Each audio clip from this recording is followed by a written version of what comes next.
रुचिता जामदार पडली विशाल कोटींच्या प्रेमात. विशालने केले रुचिताचं प्रेम एक्सेप्ट. जाणण्यासाठी बघा पूर्ण व्हिडिओ. बिग बॉस मराठी 6 मध्ये रुचिता जामदार पडली विशालच्या प्रेमात. आजच्या नॉमिनेशन टास्कमध्ये विशालने रुचिताचं प्रेम एक्सेप्ट केलं आहे. जेव्हा घरातील काही सदस्य रुचिताला टार्गेट करत होते की तू फक्त विशालच्या मागे मागे फिरते, त्या विशालने नॉमिनेशन टास्कमध्ये सांगितलं की सगळे रुचिताला माझ्या नावाने का टार्गेट करतात. मी सगळ्यांसमोर सांगतो की मला ती आवडते. विशालने सांगितलं की माझ्यात हिंमत आहे कॅमेऱ्यामध्ये बोलायची आणि मला त्यात काही भीती नाही आहे.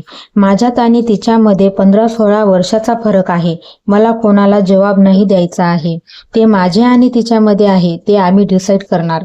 विशालने सांगितले सगळे बोलतात रुचिता विशालच्या मागे जाते तर ती जाणार आणि माझं ऐकणार. असं बोलत विशालने रुचिताचं प्रेम एक्सेप्ट केलं आहे. तुम्हाला काय वाटतं, हा विशालचा गेम प्लॅन असेल का? कमेंटमध्ये नक्की सांगा आणि माझ्या चॅनलला सबस्क्राईब करा. थँक्यू.